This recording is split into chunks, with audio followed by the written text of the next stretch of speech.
Today we're at a station that's changed beyond all recognition and now has the Elizabeth line. It opened in 1876 and here the overground goes underneath the underground.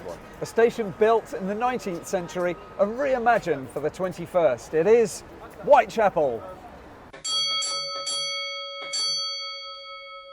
Watcher, welcome to another episode of the Hidden London Hangouts. Today we're back on the Elizabeth line and we're at a station that actually means something to me because when I started doing hospital radio, one of the stations that I was at was the Royal London Hospital, right opposite the amazing Whitechapel station. And we are there to enjoy the Elizabeth line preview today. I don't do this on my own. I've got three lovely people from the London Transport Museum to guide us through what we're looking at and to have a bit of a laugh along the way. And first of all, there's Chris Nix.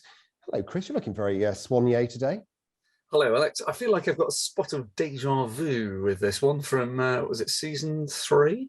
When we went very close to this station. We did, and now we're back looking at new things. And City Holloway, you're looking gorgeous. But I've got a question for you, actually. I've seen there's a lamp hanging on the side of your chair. How do you get the wire to do that? Because it's like loops all the way down it. I think it's just curls or oh yeah, it's like kinks. It's kinky. It's an IKEA lamp. Well, thank you for that. And I don't know is the question. But lovely to be with you here, Alex. It's so nice to be with you, and the more electrical advice from City Holloway later in the show. Laura Hilton Brown's here as well, looking gorgeous. How are you? Thank you very much. And do you know what? We're actually recording this in daylight today. So I've got a little bit of a spring in my step. I don't know why. It's kind of just pepped the old mood up. So it's been a bit depressing and bleak with the weather recently. So I'm feeling good. Good stuff. We've had some really lovely weather in London, actually. It's been a couple of beautiful, beautiful sunny days. So hopefully spring's on the way. And of course, with spring will come the arrival of a brand new underground railway line, the Elizabeth line. And over the last few episodes and weeks, we've been looking at some of the stations that you're going to enjoy when the line opens up. Today, we're at Whitechapel. And Chris, it was, it was a long time ago when we actually filmed this, because it was before Christmas when we went into Whitechapel. But it's a station with quite a lot of wow moments, isn't it? It is, first of which is, it's so long ago, I've grown my beard back since we filmed. So it's going to be very in and out today. This is an unusual station. It's very new, but it's built under a station that's very old. It's very deep. It's mined, as in bored in the ground, and it's 30 metres deep, 240 metres long. So it's a station of great scale and very impressive, as we'll see today. Excitingly expressive as a building, I think. We weren't bored at all in the ground, were we, Sid? No, I see what you did there. Well done. You know what? It's a very interesting station because it's kind of like a merger of different, I don't know, types of railway companies, because you've got the district, you've got the overground that goes under the underground, and then you get it seems like it's like an interesting amalgamation of different eras of railways. Thanks. Why is Chris sniggering at me at this point? I'm just enjoying every word. I'm loving your underground overground. I'm wondering if you're going wobbling through yet. It's only a matter of time, isn't it, really? It's only a matter of time. But Laura, I know you weren't there for this one, but you're going to love what you see. And what I will say is there's a little teaser of what you're going to enjoy today. Just watch the view as you start to go down the escalators towards the platforms. It is a true wow moment. Now, we started off our tour right at the top of the station, street level, out the back. So just around the corner from here, you'll see that this old school has got the playground on the roof because, like so many locations, there was no outdoor space for kids, so they put the playground on the roof. Now, really cleverly, what we've just walked down is an unticketed part of Whitechapel station, so people can walk through to this part without having to touch their Oyster carts on. I think it's incredible the changes that have taken place at this station. To think, I used to use this every week for years, and the original ticket hall is now gone. Mm-hmm. All of the old bridges have gone, and we are now digging so much deeper to put the Elizabeth line in. This is a station that has changed beyond almost all recognition. Well, I think the clever thing about this site is that when you've got something that's so confined, you use all of that space above the existing tracks to build the concourse, and then you don't have to take up new land around it. Wow. But of course, it means the only place to build new stuff is down below. So this building is brand new. It's got dimples. What is it? Well, this and the building behind it are the ventilation arrangements at this end of the station. And this cladding has a pattern on it, and that is there to reflect the history of this area and one of the things it was famous for making. Anybody? Bells. Whitechapel Excellent. Bell Foundry. Now, I used to be a bell ringer, so this is quite Campanologist? familiar, not you recently, were. and a familiar thing to me. And so this pattern is supposed to represent something which bell ringers use to ring scientific methods. You have to learn the pattern of how you're going to ring the bells in order. So this looks like a earthquake, like a Richter scale or something. Cases of COVID over time. And bell ringing methods are usually named after places.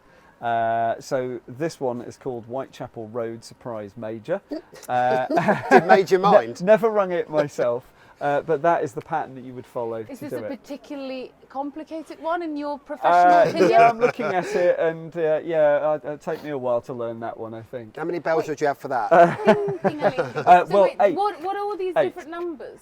So those are the that's the number of the bell. So if you ring them round in a circle, number 1 is the lightest, and in this case with 8 would be the heaviest. And so what you're saying is this is the change of the order in which you ring each of the numbered bells. Wait. So do you have 8 little Look, like I want to see a things tube to it, station. or- okay. Anyway, yes. Sorry. Yeah. No. So there's like ropes from each one of them, and That's then you're right. putting the Yeah, ding, ding, that's ding, exactly ding, right. ding, ding. Yeah. Okay. For more on this, follow Hidden London Bell Ringing on next week's episode. I'm just curious. Off camera, I've got a name for that. I've got a name for that. So, Right. what's also nice about the building is that it's got material choices like bronze again that we've seen elsewhere. Here you can see it's just not quite weathered yet, so it's still quite shiny. But yeah, lovely building, eh? It's really lovely. It's glorious. So I'm going to whisper in your ear. This is the name it could be. Right. So first of all, Patreons, you will get to hear what I said. That I can tell you because Chris has just said that. Chris, 2 things. First of all, campanology. That's a new one on me with you, and it's so much better with a beard, Nixie. Well, thank you for that. Most bell ringers do just call it bell ringing. So I think campanology is technically the study of bell ringing. Campanology. Yeah. Campanology, Yeah, yeah. I know, Sids. Lived my life by it for years. You're a specialist, aren't you, Alex? They come no finer. All marvellous stuff. Laura, what did you make of the building then? Because it was all dimply and beautiful, and then there's lots of Richter scales on the side of it. Well, first of all, I genuinely, not because of the concept of bell ringing, but I thought you were joking. I did not know that Chris can add this to his repertoire of skills. So I wasn't fully engaged. And then I thought, actually, he's being serious. He actually did used to bell ring. So my wonderful mother and father-in-law also bell ring, so they will be very interested in this episode. I shall have to make sure that they watch it. But bronze and dimples, what's not to like? Just out of interest, do you take the mick out of them in the same way as I predict you're going to take the mick out of him for his bell ringing?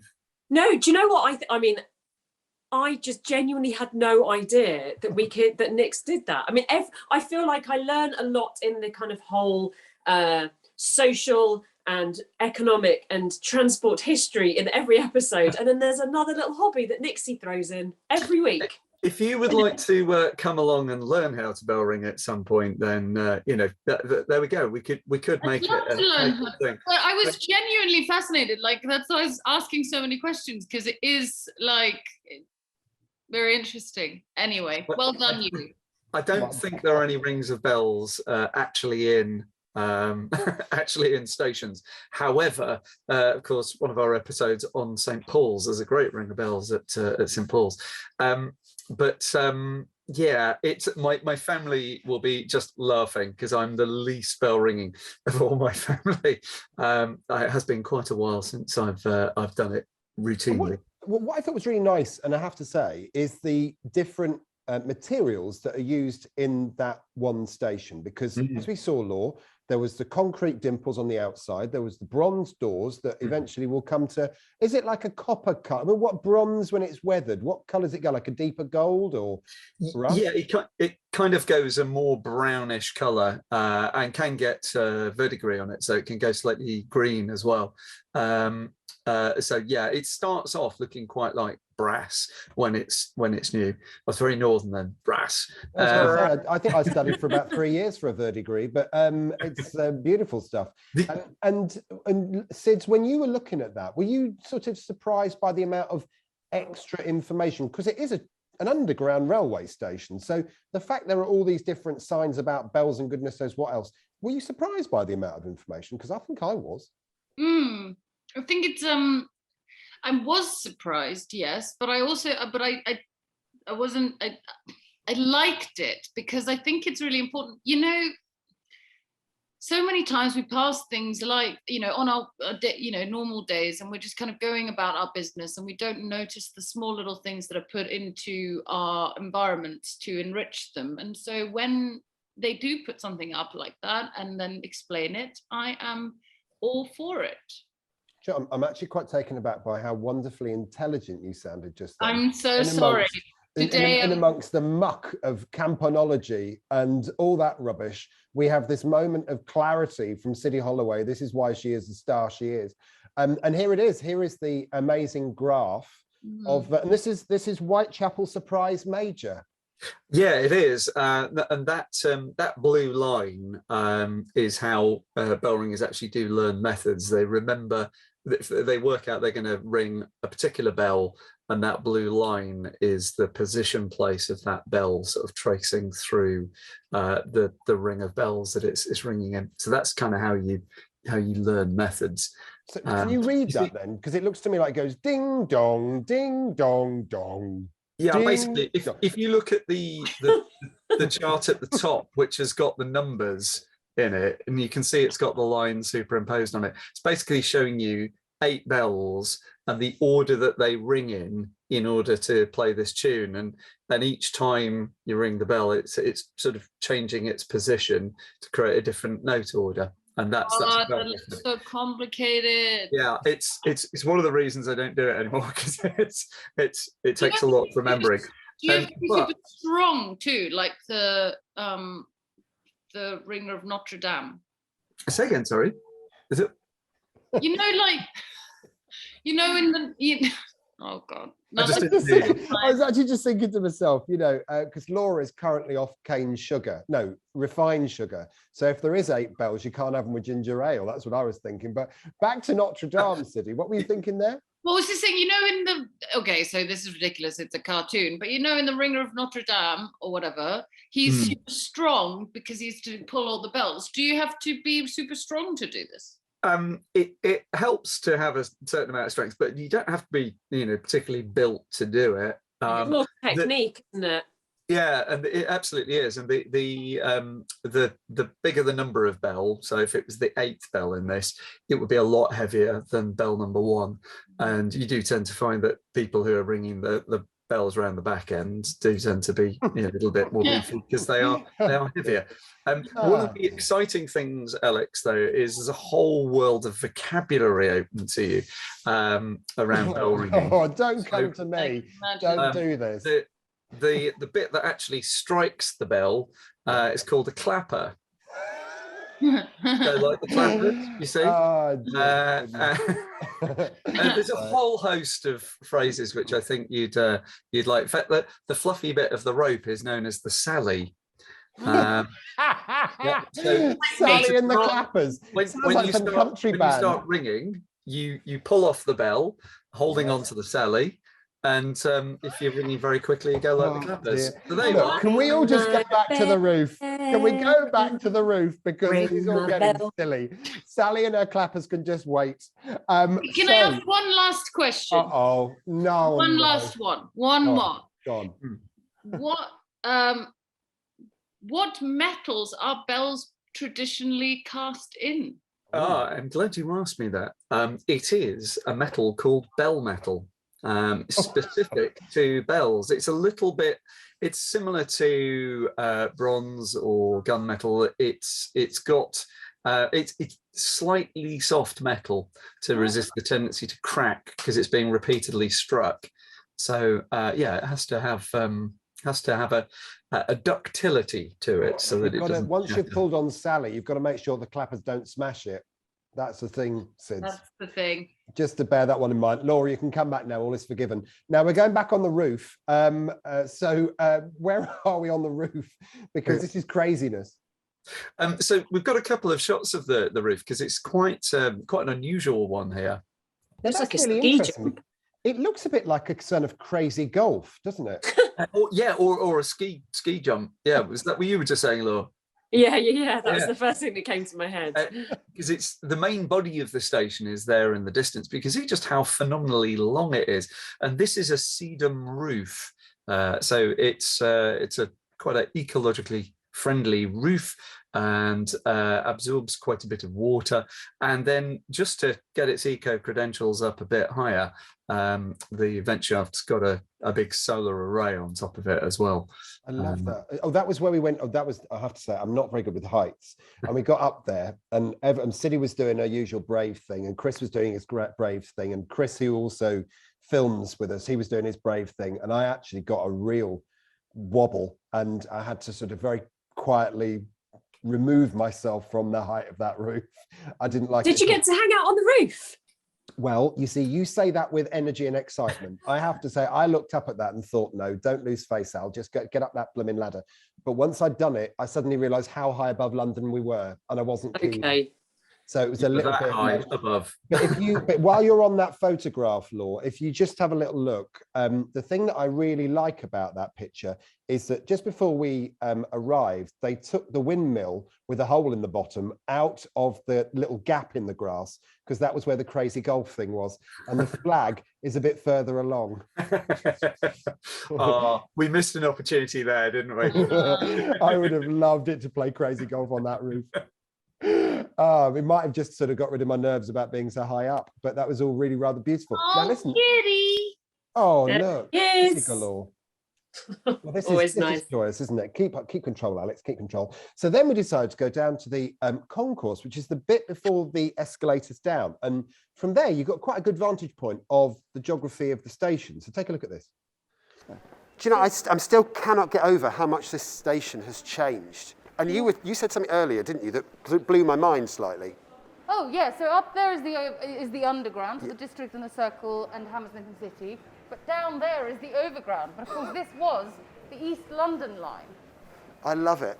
So we're, underground and overground are in the wrong places, really, aren't they? Yeah. And you're absolutely right, Chris. That's the platform, isn't it, down there? So I know we've had a lot of discussion on these shows about the Elizabeth line about what the underground is and what the tube is. Yeah. That's now overground. That used to be part of what you could call the tube because it was the East London line. So the overground is under there and the underground is over there. Mm-hmm. Great. right. That's What right. else do we need to know about this station? So this is all brand new area, right? Built with the Elizabeth line. That's right. Yeah. And what we're walking on is built over the top of the overground, making best use of space. So no need for a separate corridor. And yeah, it's very cleverly designed because Yes, everything it just is. feeds off it. You know, I'm noticing these, the sound damping things. Yeah, So these are poles, right? they are. We've in the seen these roof. before. There's sound scattering bars. It's just these ones are curved.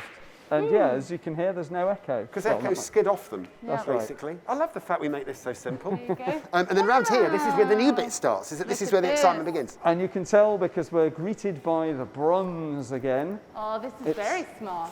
What were you quite- saying about this greenery as well? What is this? So it's because this is really new, fresh bronze. And so what happens is it gradually oxidizes. First it gets a little bit greenish, and then it moves towards this sort of deep brown that we're used to seeing.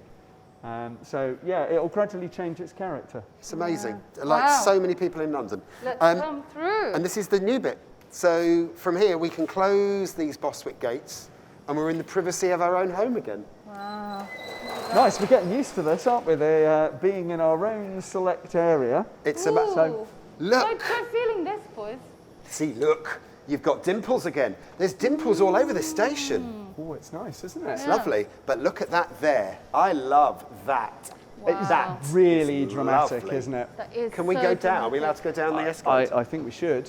All right. Oh, that's incredible. Wow, it's really dramatic, isn't it? That's beautiful. I love the way it kind of Whoa. reaches up from below to meet your eye before you sort of dive down into the portal. Yeah, and look, we've got. Oh, yeah, we can take this off now. It's a little bit sort of Star Trek-y. Yeah, it is. Isn't it? It is. It does kind of Star feel Trek. spaceship. And once again, we've got the panel edge lighting on the Escalators. escalator. We've got these big uplighters in the centre bouncing the light. And it's a nice place to be, isn't Yeah, it? it is. It's so spacious, so space age. It's Do you It's know bold what you're... It's design. smart. It's really bold design. I Yeah, mean, this is smart. the thing. You know, it must have been fun coming up with the concept for these stations, right? And I've just realised that Alex is going to meet something that he Oh! really likes again. It's a totem wood. It is. It's He a loves little the wood. totem wood. The totems are loves these the uplighters with information on, aren't they, really? That's right. what we call them. Totems. Oh wait, and this has like a black insert thing, like they had at Tottenham Court Road. Yeah. See, I love them. Oh, hang on a minute. I'm a bit of a tourist myself. Hold on. Oh, Bit of a tourist. I thought you'd petrol seen something wrong tourist. with the design of the totem. No. So once again, all these lovely things, these lovely designs, we talk about the roundel every time, it looks beautiful. Up the escalators, looks stunning. Yep. We've still got this kind of, it's totem forest, is that right they call them when Yeah, there's more we're than big one ones, totem? totem This forest. one's only a little grove, I would It might say. even be a copse, as we talked about before. So Boys, honestly, Yeah. where do they come up with these names? it's but it's generous Simple. space, isn't it? Yeah. spacious but so relaxing as well. There's like a real peace about the Yeah. place as well. And then you mentioned it actually just a minute ago, and forgive me for talking over you, but this black door is a little bit like you saw at Tottenham Court Road. Yeah. But why would there be possibly room for extension here? Is this the same line? Is It's a way to just close out a space. So behind there, there'll be staff rooms and Yeah, so on. it's So just it's just a staff neat rooms. way to close it out. And if you think about the Looks way nice. that light is used in here, remember, cool light. Don't want you to dwell. We want you to keep moving towards Yeah. the warm lights, Yeah. which are the dwell spaces. Yeah. This is an area that you aren't going to go as a member of the public. So So, they a just black don't space want- yeah. is just, you know, you No kind of almost attack. forget it's And there. actually, when you talk about this dwell space, not dwell space, that view there shows the warmth on the platform and the coolness in the thing so beautifully. One moment, please, caller. I think Lovely. the lovely thing about this is these material choices extend through to the maps, where you've got Yeah, glazed glass, maps. Yeah, instead of enamel. Clever because they're curved. You don't Yeah. just get a lot of reflection back off them They either. are glass. Yeah. Yeah, laminated glass. It's really nice. The first person to touch it. How cool Pretty is sure that? those who installed it touched it though, Alex. It's very tactile. It's like a Madonna song, isn't it? And then, of course, we come onto the platforms. I love the reveal for myself for this. Oh, God, look at that. It's big, isn't it? Wow. 240 metres big. Now, And 240, that's Yep. like Farringdon, but not like Paddington. yeah, so they vary a little bit, and partly that's because in some of the sites the stations sit between two stations. They're so big, so they just extend them a little bit to effectively make the passageways go to where they want. Here you're a long way down. You're 30 metres at this Oh station. wow, Yeah. that's the deepest we've been to so far. So far, yeah. Well, that escalator was really long, and we are so far below ground anyway. But it's really interesting. Forgive me, I don't know this, but how was this station built? Was it tunnelled? This is or was it mined. dug as Yeah, two so this squares? is a mined station, Right. and it's again, I find the mined ones really impressive for doing Yeah. structure of this size down here through mining is a big ask. It's also a station which has got, like the other ones that we've been to, this clever trick ventilation system in it, and I think this is a good place to actually talk about that a bit more. So, for anyone who's not watched the previous ones, where have you been? Previous episodes, we've talked about the fact that this void space under platforms has effectively got massive chambers where the wind that would pass through the platforms The goes wind being underneath. passed, The yeah. wind in past, thanks, would go under the platform instead of blowing your hair. That's right. blowing your Blow hair my hat about. off. Yeah. Yeah. That's right. So, and this is what happens here as Here well. as That's well, right. yeah. Yeah. I love the sound of this. A train is about to arrive. There's two things to talk about. First of all, Sid, you've had questions on Instagram about platform. Love it. Platform edge doors, haven't you? Yeah. So people are asking me, what is the purpose of the platform edge doors and why are they installed? What do they, what is their primary reason for? Well, to which I said, it's largely fire precautions and ventilation, right? Yeah. So what most people think when they look at them is the obvious thing of it stops you falling on the track. It does that. That's very handy. Hello. So sudden, Alex, you're down on one knee. So sorry.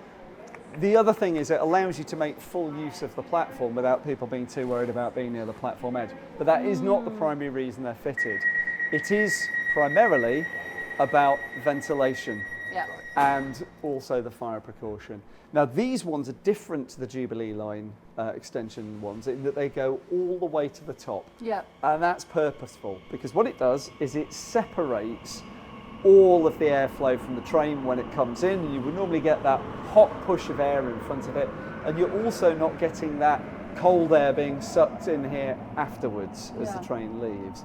And that's because it's all diverted underneath this platform. Fine. So just to explain this, we have a circular tunnel that's been dug, all right? We have a flat plane here that's a platform, but there's void space underground. The tunnel's so big, you can stand upright in it. But they call it the invert, the bottom of the tunnel. So what is in the invert? Well, Tiddy and I have walked down one in construction. It literally is just like a passageway, It's an air channel. And that goes off to the ventilation fans for the station, so that vent shaft that we looked at. And it means that you don't have all this air blowing you around. All of that heat that's generated when the train is braking and from the air conditioning units. And although some of our fans have said, oh, I'll miss that hot air, actually on a hot summer's day you will not, because this area will be nice and cool, nice high ceilings. Those vents up the top let the heat from the passengers go into a separate vent system above the track. Were there ever to be a fire, all of the smoke for that could be handled in that space as well. And the hot air from the train is down there. He hates me when I do this, but I'm going to try this. I've got a question for you. I don't know whether you know the answer. The trains are not flat-fronted like on the tube. They've got a slant. That's right. What does that do to the difference in the aerodynamics and the wind movement through the tunnels? I mean, they do that just simply because they're going out into pretty high-speed areas over to Reading and over to that, so they need to be more But it doesn't change the wind movement through the tunnels? And because this system doesn't rely on the trains pushing the air around to ventilate it like the deep tube does on the underground, that's just fine. So we don't need that piston effect. So a slope front train is exactly the way to do it. It's more aerodynamic for the majority of its train profile. You are so cool. You are so cool. There's one other thing I noticed about this platform. There's only one way out sign.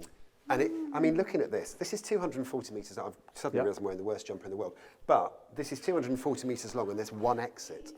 And the modelling for how this station will be used is that only 20% of the passengers using it will be going out of it or into it. So that means the majority would be interchanging.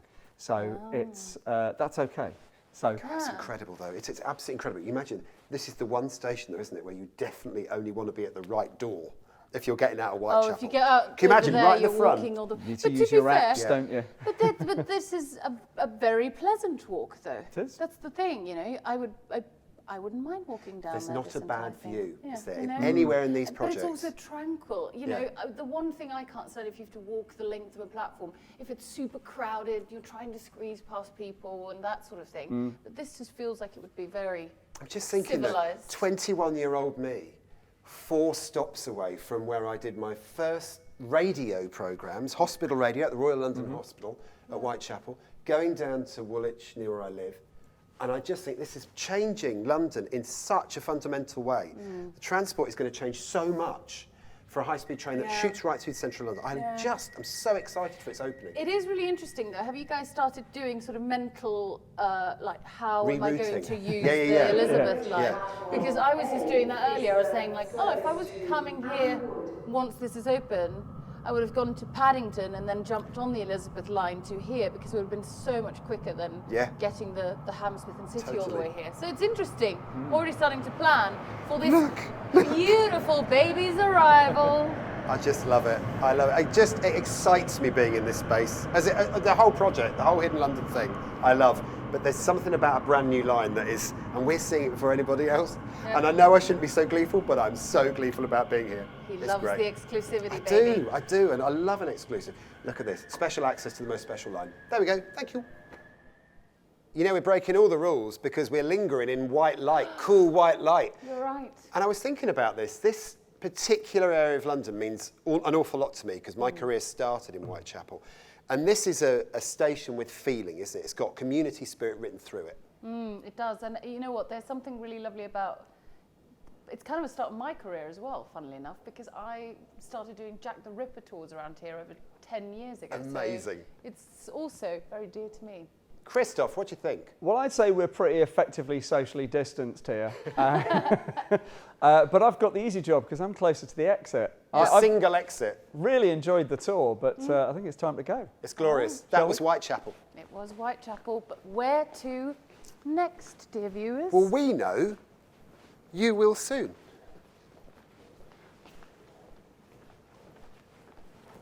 Laura, so many things in that medley of films. First of all, the escalator. As you look down towards the platforms from that escalator, that view is phenomenal, isn't it, to quote you? It is. It's actually really special. And I like that when we had a quick chat about today's episode, because alas, I could not be on the actual site visit, that you said, Law, there's a wow moment and you're going to love this. And so I knew that there was a little bit of a special moment coming up with the escalators, but I didn't know what it was because I've not seen the space at all. But I love the way that it's a little bit like an optical illusion, the way they play with the height, width and depth with those kind of ever decreasing kind of circles as you go down. It's a little bit like the shape on the old cardigan I'm wearing here. It's almost as if you knew. It's almost as if you knew. It is. I like to match an outfit to an episode, but I had no idea what was going on today. So it must just be Whitechapel fate.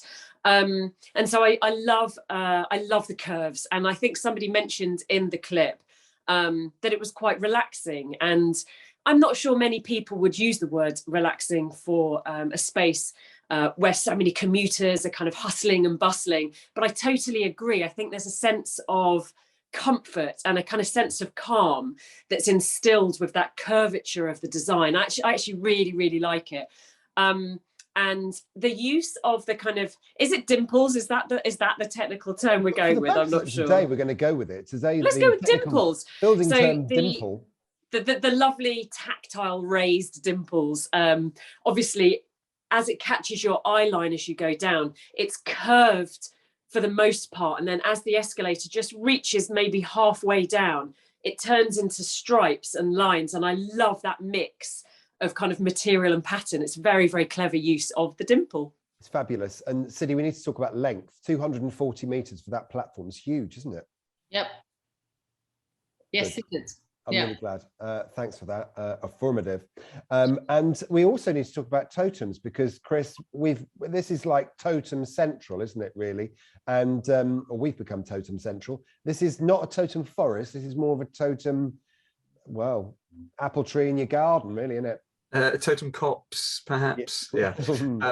But yes, it's you can see the one in the background there has got two of the signs off the side of it, which I think that's where the phrase was coined, the totem forest. But yes, there is at least one other station on the Elizabeth line which has even more. But yeah, it's nice to see a few grouped together.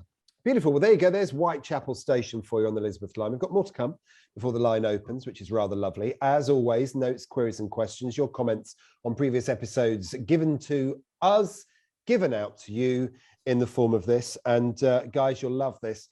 So many lovely comments. David says, I've only just watched this episode. This is on the Isle of Wight episode that we did last week. He said, I reckon this is the best episode yet. I'd love to go to the Isle of Wight again. Completely missed the old 1938 stock, the 483s. Can't wait to go again. John says, Chris, are the trains specifically coated against salt erosion, given they're at the seaside? Do we know? I mean, they've thought of everything else, so I wouldn't imagine they're not. That's a good question. Not something which I asked them when we were there. I didn't spy any particular underseal on them, but yeah, may have done. Good. They will last many years to come. Liam says another great episode in my enjoyment here. Matron springs to mind. Don't know what that means, Siddles. What do you think he means by that? What? Matron. I don't know. Is this a British thing? It could well be. Maybe something to do with hospitals. Mark says, and then he spat my tea out of some of the innuendo. Does that help, Siddles? Yes, that does make sense. I don't remember any Queen albums being played. I mean, we can't get clearance for music. We can't. We absolutely can't. Laura says, careful edging and soft docking is very, very important when you go to the Isle of Wight. Otherwise, a whole load could be damaged or lost. I saw your smile, Alex. Great job, team. Cannot wait for the extra Patreon naughtiness. And it flowed, didn't it, Chris, on the Patreon live that we did for our lovely Patreons? It did. We've got even more patrons than we used to have, and we had a lovely time on the live, having a good chat with them both on and off the recording. Brilliant stuff. One final one from Colin. I really like this. I just love it when you guys put a bit of extra thought into what you say. And he says, I've been rewatching your increasingly large back catalogue of episodes and was struck at how excited you were when you and the boss Sam from the museum, hello Sam, were estimating total numbers of views. It was just over 100,000 a year ago. Do you know how many views you now have? Anybody? I've not done the mathematics on this for a while because it's not quite our second birthday yet. He's counted 519,000 with the previous Class 484 episode on the Isle of Wight being the highest. There's something magic about seeing old become new like this. Over 27,000 views seems to agree. Please keep going. Lots of future left to explore. We'll give the last word to you, Colin. Thank you so much for that. Bless you. And thank you very much to the team, to Laura and to Siddles and to Chris. Laura Hilton-Brown, thank you so much for being with us today at Whitechapel. It's good to be back at the Lizzie line, isn't it? It's been a while since we've been down there. So nice to be in the new station. I was down at Moorgate today with Siddy, and I was just commenting on how it's been a while since I've been able to go on a site visit, unfortunately. The old diaries have clashed. So great to see you guys down there, and a lovely station. I'm hoping that we can travel on it very soon. Siddy, thank you very much, you cheeky minx. Thank you. I'm sorry. I was in a strange mood today, and you guys have made me even more gleeful than I already was. Can't wait for the next one. And Chris Nix, thank you very much for holding it all together. Well, thank you very much. It's been fun today. Now it's turning to spring. I'm hoping that three of you can come over and have a look at my little railway-themed allotment shed soon. Maybe have a drink there. And Alex, don't forget, I've still got your Christmas present. You've left me holding a little Willy. Oh, yes. Excellent work. Good work. We'll save that one for me, or something larger. Marvellous stuff. Maybe a gin or a whiskey. Thank you very much indeed. Find us on Instagram, Alex Grundon, Chris Nix, City Holloway, Hidden London Law, or at L2 Museum. I'm not looking at you, Nix. And find us on YouTube as well. Like, subscribe, and comment down below with whatever you want us to do next on these episodes. We are going somewhere amazingly historic next week. In the meantime, have yourself a great day and stay safe.